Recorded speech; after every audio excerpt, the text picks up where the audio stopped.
وأشهد أن لا إله إلا الله وحده لا شريك له وأن محمدا عبده ورسوله. قال الله عز وجل: يا أيها الناس اتقوا ربكم الذي خلقكم من نفس واحدة وخلق منها زوجها وبث منهما رجالا كثيرا ونساء واتقوا الله الذي تساءلون به والأرحام إن الله كان عليكم رقيبا. وقال عز وجل: يا أيها الذين آمنوا اتقوا الله حق تقاته ولا تموتن إلا وأنتم مسلمون. وقال عز وجل: يا أيها الذين آمنوا اتقوا الله وقولوا قولا سديدا يصلح لكم أعمالكم ويغفر لكم ذنوبكم ومن يطع الله ورسوله فقد فاز فوزا عظيما. فإن خير الحديث كتاب الله وخير الهدي هدي محمد صلى الله عليه وسلم وشر الأمور محدثاتها وكل محدثة بدعة وكل بدعة ضلالة وكل ضلالة في النار. Alhamdulillah, ini pertemuan kesekian kalinya. Mudah-mudahan pertemuan kita menjadi pertemuan yang barokah. Amin. Ya. Supaya lebih barokah. Saya kasih minyak dulu.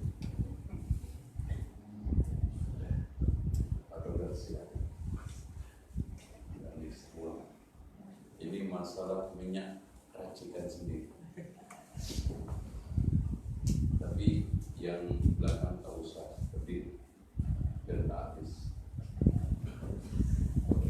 Insyaallah. Ini tak dijual, jadi bukan iklan. Baik. Bicara sejarah. Ini bahas sejarah tentang wali songo. Wali itu artinya petugas, bukan manusia sakti, bukan manusia berdaya kekuatan magic yang tinggi, tidak. Wali adalah petugas. Dan ini masih dipakai nama-nama ini di Indonesia. Tak tahu di sini seperti wali kota, yaitu petugas kota. Wali murid di sini apa? Yang orang tua. Wali. Namun di kalangan orang Melayu, wali itu dikesankan manusia sakti, manusia berjaya wijaya, manusia yang punya kekuatan magic yang tinggi.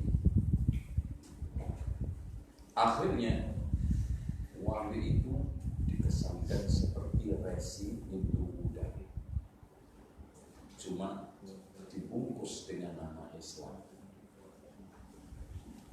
Baik, ini mukadimah. Wali songo itu dalam bahasa Jawanya, songo itu berapa? 9. Ini sebetulnya sudah distorsi dan salah di dalam penamaan. Wali itu kalimat Arab, songo itu Jawa. Ini sulit. Baru kali ini ada perpaduan Arab Jawa. Ya, biasanya Arab ya Arab, Jawa ya Jawa. Ini berarti akal-akalannya pujangga Jawa. Dan memang pada zaman itu, yaitu akhir abad 18 mau masuk ke 19, banyak nama-nama yang dioplos, yang dipadukan Arab Arab Jawa, atau kadang-kadang Arab Latin, Arab Eropa. Contoh, nama-nama orang Jawa itu kadang perpaduan antara Arab Eropa atau kadang-kadang Eropa. Contoh, supaya anaknya diharapkan bisa bekerja di kantor pos. Tahu kantor pos? Tahu? Itu surat, kirim surat. Ya, pos ya. Pejabat pos diberi nama Suratman. Suratman manusia. Supaya anaknya pintar nyetir mobil diberi nama Karman. Kar itu mobil, man itu manusia. Cuma yang Dilman tak ada karena udah pakai kuda. Nah, kadang-kadang Arab Jawa, kalau di Arab ada Khadijah, tapi di Jawa ada Ponijah. Poni Jawa, Jah Arab.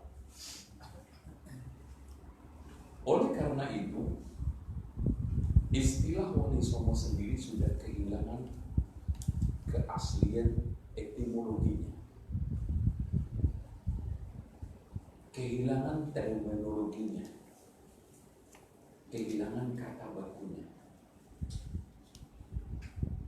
Apalagi dari kenyataannya, wali petugas dakwah tak hanya 9, bahkan ribuan. Tak mungkin Malaysia masuk Islam, pengaruh Islam sampai Singapura, Filipina, kemudian sampai Sumatera, sampai Kalimantan, akhirnya ke Jawa, sampai bagian timur. Hanya jasa 9 orang, tak mungkin.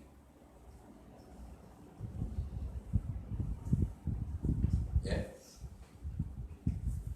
ini yang ingin saya kasih mukadimah dulu, biar kita punya latar belakang background pengetahuan untuk masuk ke Wali Songo. Oke, saya berusaha untuk meneliti, kurang lebih penelitian ini 10 tahun. Jadi terdengar nggak suara? Dengan kurang jelas. Bukan aja.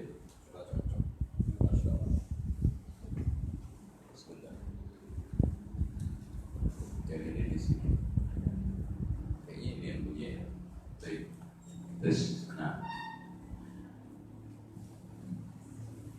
sejarah Islam Melayu sekarang. Sebelum kita masuk membahas sejarah Islam Melayu dan Malaka. Ya. Jadi nanti bagaimana posisi Malaka pada abad ke-14-15, terutama 15. Dan mungkin tempat ini dulu tempat bersejarah, cuma bilang karena dipakai kedai.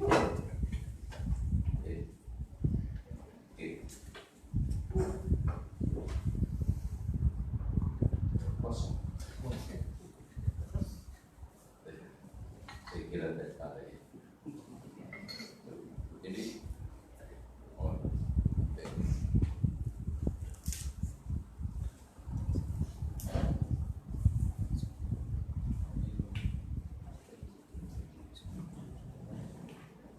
hadirin sekalian, berbicara masalah sejarah.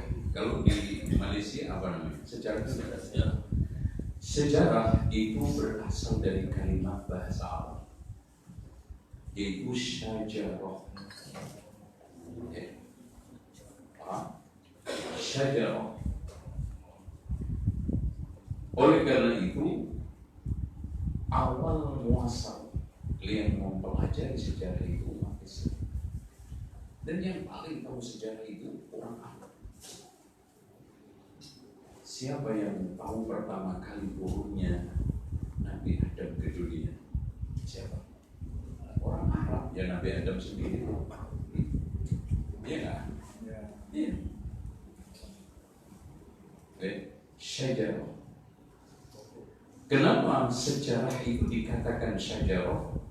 Karena rangkaian kehidupan masa lalu itu tersusun secara api dari akar, batang, daun sampai buah. Syajarah. Makanya ada istilah syajaratul nasab, yaitu sejarah nasab. Dalam kalimat lain disebut dengan tarikh, ya dikenal di sini juga. Tarikh, tawarikh itu juga berasal dari bahasa Arab. Jadi orang Melayu ini lebih banyak terpengaruh dengan Islam daripada Eropa. Eropa mengistilahkan sejarah itu apa? Histori. Dan itu sulit sampai hari ini dihafal oleh anak-anak.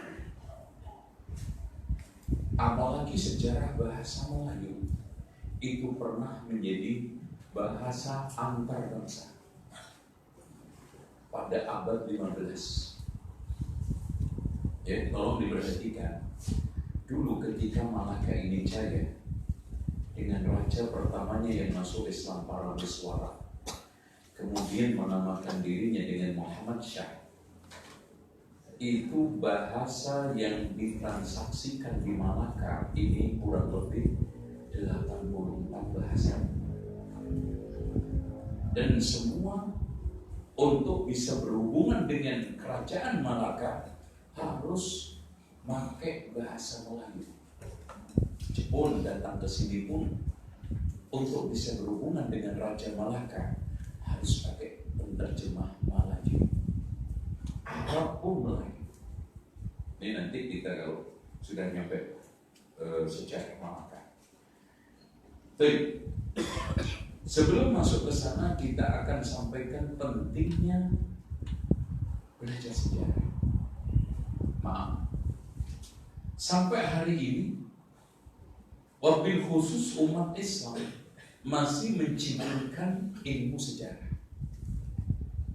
Bahkan kalau ada anaknya masuk kuliah ya, university, ambil jurusan sejarah, dicibirkan.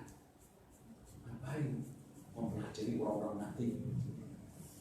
Ya, ngapain bayar? Dikasih percuma kita mau, karena kesannya ilmu mati. Padahal kata Imam Ibn Khaldun di dalam muqaddimahnya, beliau menjelaskan tentang pentingnya belajar sejarah. Faedah sejarah merupakan mazhab keilmuan paling bergengsi. Azizul, kata beliau, azizul madhab, madhab keilmuan paling bergengsi. Kenapa? Karena semua ilmu butuh sejarah, tapi ilmu sejarah tak butuh ilmu-ilmu itu. Saya tanya sama antum, tak mungkin ahli tafsir akan hebat, handal, cakap di dalam tafsir tanpa ilmu sejarah. Makanya untuk lihat rata-rata ahli tafsir adalah ahli sejarah. Siapa Imam Ibnu Katsir? Ahli tafsir, ahli sejarah. Kitab yang terkenalnya apa? Bidayatul Al-Bidayah wa Nihayah. Imam Al-Tabari, ahli tafsir. Beliau siapa? Ahli sejarah. Buku sejarah beliau yang dikenal dengan ensiklopedia sejarah, yang namanya Tarikhul Umam wal Muluk, ada yang mengingkari kehebatan. Imam Al-Ghazali, ahli tafsir, ahli sejarah. Kenapa? Bagaimana seorang akan bisa menjadi tafsir hebat, ahli tafsir handal, ahli tafsir cakap, kalau tidak bisa bercerita tentang siapa Zulkarnain? Siapa yang akan bisa mengungkap Zulkarnain yang hidup pada tahun Masya Allah? Ahli sejarah. Ashabul Kahfi kita tahu siapa yang memberitahu? Ahli sejarah. kisah para nabi yang 25, siapa yang membentuk? Ahli sejarah. Makanya mencilir, mengkerdil, mengecilkan ilmu sejarah itu tak patut bagi seorang muslim. Loh, sampai ilmu kedokteran aja butuh sejarah, ya Pak Dokter. Bagaimana ilmu kedokteran tahu siapa Ibnu Sina? Apa ilmu matematik hisab? Siapa yang memberitahu aljabar? Khawarizmi yang memiliki teori logaritma? Ya, sejarah. Di dalam Islam dipenuhi dengan dokter-dokter handal yang Eropa tidak pernah bisa lepas. Bahkan ilmu kedokteran sekarang semua berakar dari kedokteran yang telah dibuat oleh dokter-dokter Islam zaman dulu. Antum lihat Ibnu Qayyim betapa hebat seorang ahli sejarah, ahli tafsir, ahli fikih, juga kedokteran. Oke. Faedahnya sangat banyak dan sasarannya sangat mulia. Karena dengan sejarah kita mampu mengenali akhlak umat-umat terdahulu. Oke, kita batasi umat Islam dan ulama Melaka nanti. Umat dahulu, jejak hidup para nabi. Siapa yang memberitahu kita tentang jejak perjalanan sirah Nabi Ibrahim, Nabi Ismail, Nabi Yahya, Nabi Zakaria yang terbunuh? Siapa? Ahli sejarah. Masya Allah. Nabi Yasin yang Allah rekam di dalam Al-Quran surat Yasin. Makanya Al-Quran adalah kitab sumber sejarah paling otentik dan tak bisa terbantah. Dan tidak akan bisa dikalahkan ahli arkeolog mana saja. Saya tantang, ahli sejarah mana yang bisa mengungkap, menjelaskan turunnya Nabi Adam dari surga ke dunia? Ayo, kalau nggak Al-Quran. Tak ada yang bisa. Tantang ahli sejarah Eropa, suruh menjelaskan tentang bagaimana turunnya Nabi Adam dari surga, kehidupan Nabi Adam bersama iblis di surga, pertarungan antara iblis dengan Nabi Adam. Al-Quran. Makanya ahli sejarah yang tidak paham Al-Quran, ilmunya pincang, ilmunya separuh. Dan jejak para nabi, Nabi Yasin itu nabinya 3, pengikutnya 1. Oh, Masya Allah. Makanya kisah-kisah para nabi dihadirkan Allah itu bukan hanya untuk cerita kosong, penghibur tidur, tetapi untuk ibroh para dai pada zaman sekolah. Bisa saja nasib kita, nasib antum dalam berdakwah, termasuk cikgu ini, kayak Nabi Nuh, 950 tahun rawat kajian, pengikutnya cuma 4. Nabi Nuh itu Pak, pengikutnya 4. Itu pun 3 anaknya sama 1 istri. 950 tahun. Allah katakan wa ma amana ma'ahu illa qalil, tidaklah yang beriman kepada Nabi Nuh kecuali sedikit, qalil. 4. Disebutkan oleh Imam At-Tabari dalam tafsirnya. 4. Yang hebat, وَاضْرِبْ لَهُمْ مَثَلًا أَصْحَابَ الْقَرْيَةِ إِذْ جَاءَهَا الْمُرْسَلُونَ إِذْ أَرْسَلْنَا إِلَيْهِمُ 2 فَكَذَّبُوهُمَا فَعَزَّزْنَا بِالثَّالِثِ فَقَالُوا إِنَّا إِلَيْكُمْ مُرْسَلُونَ. Wahai Muhammad, berikan contoh. Ada 2 nabi yang diutus didustakan, tambah 1 yang ketiga, tetap ditolak. dan mendapatkan satu pengikut. Waja'a min aqsal madinati rajulun yas'a qala ya qaumi ittabi'ul mursalin. Itu ngajak pun disebutkan akhirnya nasibnya Pak. Di dalam Qisasul Anbiya karya Imam Ibnu Katsir, orang satu ini diinjek-injek, disiksa, digebukin sampai keluar tubuhnya, akhirnya mati. Jadi antum sekarang meski dalam kondisi sulit masih alhamdulillah. Ya, bisa saja nasib kita seperti Nabi Yusuf.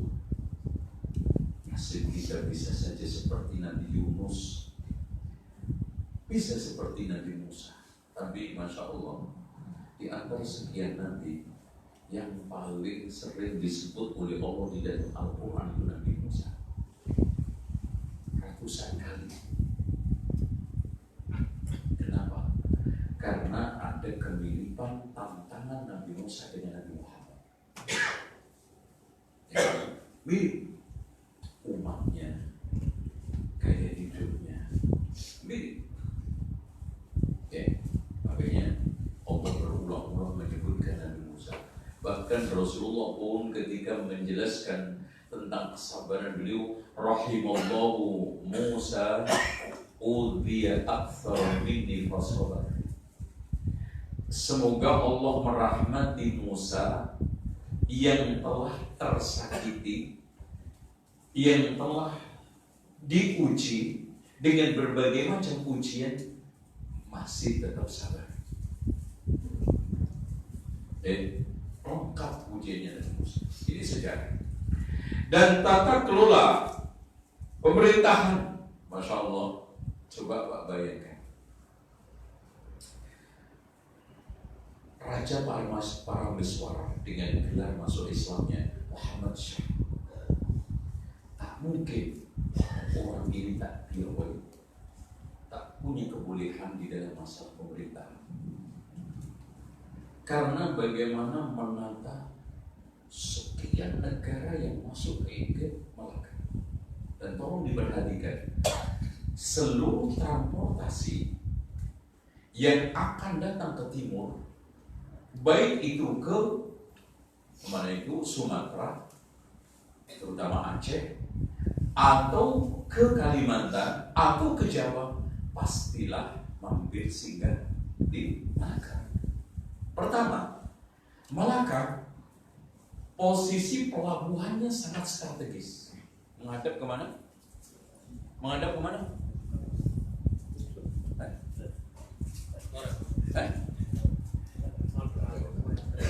Gimana ini? Aduh, bahaya.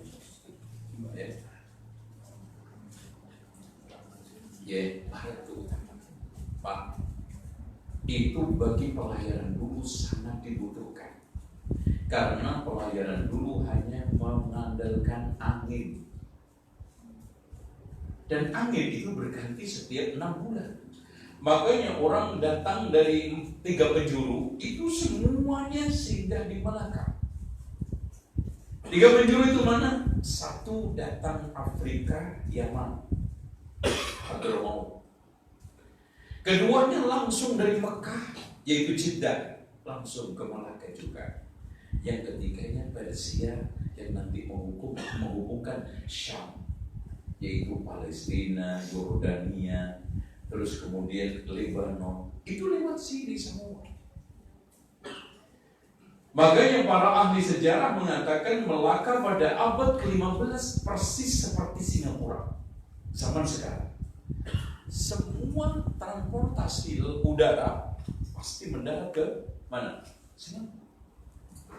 Jadi kekayaan Singapura di situ, kekayaan Melaka dulu di situ. Apalagi menerapkan cukai yang cukup bervariatif. Jadi kehebatan perdagangan di Melaka ini, jadi ada rata-rata di seluruh pelabuhan Melayu itu syah bandarnya cuma 1, hanya Melaka yang syah bandarnya 3. Syah bandar itu dulu kedudukannya seperti menteri perdagangan. Kalau sekarang Menteri Perdagangan Nusa Bandar itu 3, berarti sangat besar sekali. Ya. Dan mereka pasti singgah karena mereka yang datang dari Adia Maluku, bahkan timur-timur, karena di sana mengambil kayu cendana. Karena kayu cendana itu yang terbanyak adalah di timur-timur sampai sekarang. Yang wangi itu dibawa ketika datang ke sini.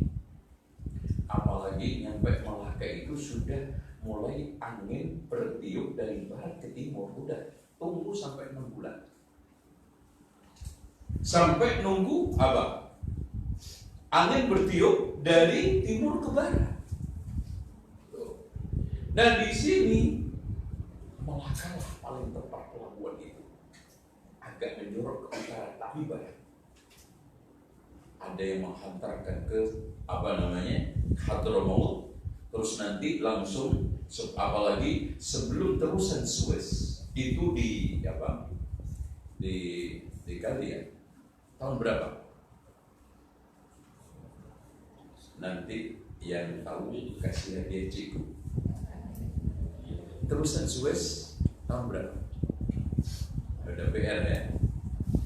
Itu dulu hanya sebesar sungai mana ini, ada sungai mana ini? Sungai Agung yang besar itu apa? Ya, kemarin saya lewat ya, Pak. Sungai apa? Yang besar ini. Iya itu. Segitu ya. Dan itu sebelum ada terusan Suez, orang Afrika termasuk juga dari mulai Mesir, Maroko semua lewat sini. Nggak mungkin kalau Mediterania itu terlalu besar ombaknya. Walaupun di antara mereka ada yang melewati Laut Mediterania, kemudian setelah itu Persia. Nah, Persia itu langsung ke Malaka. Memang ada yang Persia langsung Gresik, Persia langsung Banten, Persia langsung Aceh. Tetapi terlalu resiko ombaknya. Meskipun Samudra Pasai aslinya samudra pasir, karena orang Sumatera Melayu, mungkin Malaysia juga tak bisa mengucap pasir jadi pasir. Aslinya samudra pasir, banyak pasirnya, karena tak bisa mengucap jadi samudra pasai. Orang Melayu Sumatera itu hanya bisa mengucap tegas, itu cuma di 2, rendang sama rupiah. Yang lainnya R-nya tak jelas. Ya. Makanya ada istilah adu kerbau. Dulu ceritanya, jadi cerita mitos ya. Kan antara Pagaruyung dengan Mojopahit ketika itu terjadi pertempuran. Kemudian pertempuran itu akhirnya sama-sama menang. Untuk menentukan kekuasaan lewat undi kerbau. Dari Jawa membawa kerbau besar sekali. Tanduknya juga menakutkan. Ini kerbau betina. Ingin diadu dengan kerbau Minang ini Pagaruyung, Sumatera Barat. Ternyata orang Sumatera ini cerdik. Ya, tak menyiapkan kerbau besar, tapi kerbau kecil yang sudah dilaparkan lebih dari seminggu.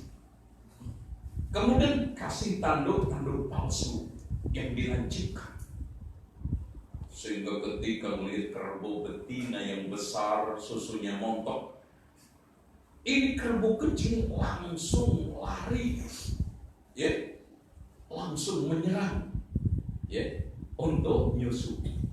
Sambil dia nyusu, nendang-nendang perutnya, kalahlah kerbau Jawa, menang kerbau Sumatera, makanya disebut Minang kerbau. Bukan jadi aslinya menang kerbau, cuman orang Sumatera tak bisa ngomong menang kerbau. Ini kalau begini orang pada senang mitos. Jadi bisa lihat kembali lagi Bagaimana para wiswara yang mengelola pemerintahan begitu canggih dan boleh. Tak mungkin tak punya kebolehan. Bagaimana menyambut tamu dari sekian negara dengan 84 bahasa. Dan yang singgah ke Malaka itu hampir 84 negara dengan berbagai macam Eropa, Portugis, Belanda aja nyampe sini. Padahal antum kalau naik perahu sampai Belanda kayak apa? Naik perahu sampai Portugis kayak apa? Naik kapal layar. Dan kapalnya masih ada itu. Hanya mengandalkan apa? Layar. Karena memang strategis dan terkenal. Dan para wiswara itu masuk Islamnya tahun 1401.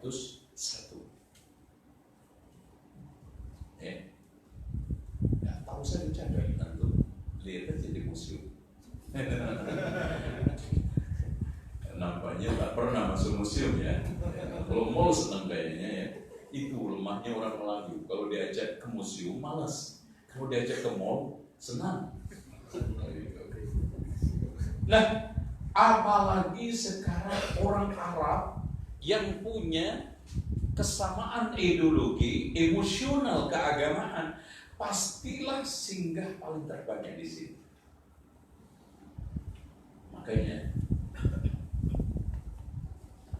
raja yang terkenal pada abad ke-8, 78, ketika itu yang paling berjaya di seluruh Melayu, termasuk Malaysia, Singapura, bahkan juga Thailand, masuk di dalam pemerintahan kerajaan itu apa? Sriwijaya. Baik, sekarang kita masuk Sriwijaya. Pada abad 8, Raja Sriwijaya ini yang tepatnya namanya adalah Indrawarman. Nah, kalimat nama-nama yang berakhir dengan man itu man, imma bahasanya